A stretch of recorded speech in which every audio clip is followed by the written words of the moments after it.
Is it places or is it people who are haunted? Now, tonight's story comes from author Kelly Shelton. She goes by Ghost Widow here, but she sent me a copy of her totally true book, which is her personal memoirs and paranormal experiences. And I'm going to start at the beginning here.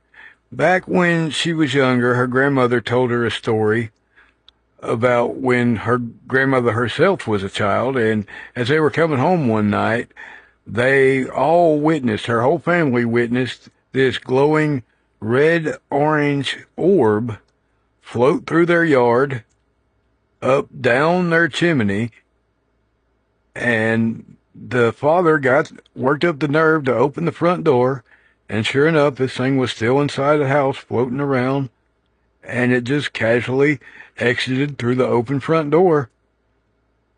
Well, in a totally separate story that her father had told her about, in the 1960s, he and a lady friend had parked at this lover's lane, and they hadn't been there long at all when this glowing white orb came up from the ground and hovered over the hood of the car, just hovered there. So they got out of there in a hurry. Well, fast forward a little bit, and Kelly is married to a man named Tim. And Tim's father passes away. And so Kelly and Tim move a trailer to the property where his father and mother live. Tim's mother still lives in the house on the property. So, not long after the father passes, Kelly happens to be looking out the window, and she sees somebody on the back porch of the mother-in-law's property.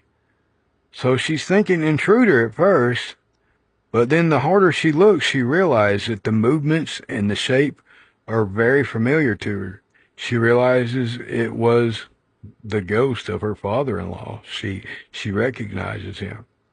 So she says she just covered her head under the covers and went to sleep. She didn't know what else to do.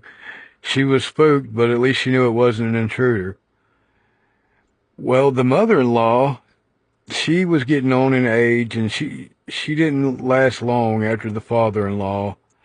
But Kelly says towards the end that she began to talk about disembodied voices and disembodied music when there wasn't a source for it to be playing from. Of course, they kind of chalked it up to dementia or maybe mental illness, even though the mother-in-law had not displayed signs of either.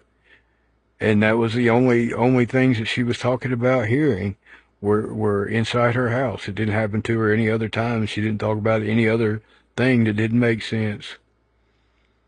Well, the next thing happened at the barn on Kelly's property. Now, this barn she used to feed stray cats in, and the first time she just got this real spooked feeling, and she just felt like someone was watching her. She couldn't explain why, but then it just got ice cold in there, cold enough that she could see her breath. So she didn't even like going to that barn much after dark after that experience. So she started calling her husband Tim if she was going to have to be there after dark, if she was running late from work or something. She would have her husband Tim meet her there. And on one of those occasions when she called her husband Tim to meet her, he was sitting there with all the lights in his truck on, and he was pale. And she didn't really ask him about it in the moment. She went ahead and fed the animals because he said, hurry up and feed the animals and let's get out of here. She thought he was mad, but come to find out, he was waiting on her to get there. He had arrived a little bit ahead of her. And through the crack of the barn door, he saw this black fog pour out and manifest into the silhouette, like a shadow figure silhouette of a man and a dog. And that's what he was looking so spooked about. Well, Kelly and Tim fell in with some paranormal investigators. They started getting into paranormal investigations along the way, and they befriended a couple, Pam and Dennis. But not long after they met Pam and Dennis passed away, and Pam wound up getting with another guy named Tim.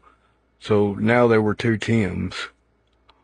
Well, on one occasion, they decided they were going to do a full-fledged investigation on this barn after those incidents happened.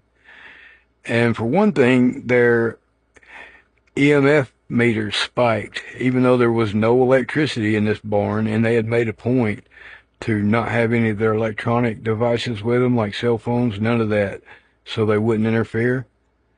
And the EMF kept spiking. Not only that, one of the children, like a 5-year-old little girl of one of the investigators, had tagged along with them and said, "Who's that man?" And nobody else saw this man but her, but she described a relative who had passed on the property. So Kelly got the feeling she was kind of reassured to know that it was a relative, kind of like the time that she saw her father-in-law's spirit on the back porch. It spooked her, but it didn't terrify her because it was a familiar spirit. Well, there was another occasion where Tim and Kelly both. Kelly was in the bathroom, but she had the door open, and she noticed lights from the living room getting brighter. And Tim hollered out, "Hey, someone's here." And she looked out. She could see out the front window, and no one was there. She said, "No, there's not." He said, "Didn't you just see those headlights?" So anyway, they both go to investigate, and that's when they see this bright white orb about 3 foot in diameter just casually meandering along their front porch, and then it moseys through their yard and just finally disappears. Now, on another occasion, Kelly was looking out around her pasture. Well, they kept hearing these rustling sounds, first of all, and it was getting the attention of her animals, too. All the animals were looking in the direction of these rustling sounds. And then across her pasture, she sees the silhouette of a man. So she thinks it's a trespasser. She calls Tim up, and while she's on the phone with Tim, she's noticing this thing is approaching her. It's getting closer to her, and it's semi-transparent. She can kind of see through it. And then it just disappears altogether. Now, they've had a cousin that came by to visit. He's had his own experiences. One time he saw a Confederate soldier, like a soldier in a gray uniform, sitting on one of the hay bales. He also, as he was waiting on them one night out in his vehicle, there was this black shadow figure that had to be 7 foot tall, and it leaned in towards him, and it leaned right through his car door where it was right in his face. And there've been countless other experiences. Their paranormal investigator friends came over one night, and she witnessed the ghost of one of the family members, the same one that had been seen at the barn. So just countless things happen. What do you guys think? What is going on? Do you think it's people, or do you think it's places that's haunted? And what do you think it is that's haunting them? I think there was a mix of good and bad here, because the book goes on. There is so much just unfathomable amount of loss on Kelly's end here. I'm talking about friends, family members, pets. Like, it's just unimaginable. And also, she one time, her husband, Tim, did wind up passing away from cancer. He had a really rare and aggressive form of cancer. He beat it once. They successfully removed the tumor, and then it came back. He didn't beat it the second time, but on one of those occasions, she saw an entity that had the body of a bull and the head of a dog and glowing red eyes.